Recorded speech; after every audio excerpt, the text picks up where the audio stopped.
loob lamang ng 5 minuto, agad na naaresto ng mga rumisponding pulis ang isang suspect sa insidente ng pamamaril matapos magsagawa ng hot pursuit at dragnet operation ang mga tauhan ng Baliwag City Police Station at Bulacan 2nd Provincial Mobile Force Company sa lugar na pinangyarihan ng insidente. Patrolwoman Pearl Crystalline Javier sa report. Naaresto sa loob lamang ng 5 minuto ang isang lalaki sa pamamaril matapos magsagawa ng hot pursuit at dragnet operation ang mga operatiba ng Baliwag City Police Station at Bulacan 2nd Provincial Mobile Force Company sa Barangay Tibag, lungsod ng Baliwag, Bulacan.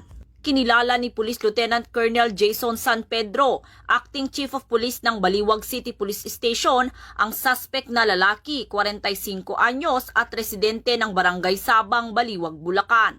Ayon sa ulat, naganap ang insidente bandang alas 7 ng gabi sa isang inuman na kung saan nagkaroon ng komprontasyon at sinuntok umano ng isa sa mga biktima ang suspect dahilan upang siya ay magpaputok ng baril at saka ito tumakas sakay ng motorsiklo. 3 katao ang nasugatan at agad namang isinugod sa ospital. Dahil sa mabilis na pagkakakilanlan mula sa isang saksi, ikinasa ng mga otoridad ang operasyon at matagumpay itong naaresto sa kanyang tahanan. Narecover ang baril at ang getaway na motorsiklo. Nahaharap ang suspect sa kasong frustrated homicide at paglabag sa Republic Act 10591 o ang Comprehensive Firearms and Ammunition Regulation Act. Pinuri ni Police Colonel Angel L. Garciliano, Acting Provincial Director ng Bulacan Police Provincial Office, ang mabilis na pagresponde at kahusayan ng kapulisan.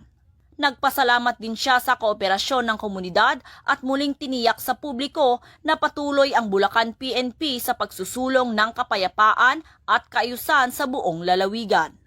Mula dito sa Bulacan Police Provincial Office, ako ang inyong PNN correspondent, Patrolwoman Pearl Crystalline Javier, alagad ng batas, taga-taguyod ng Balitang Pulis.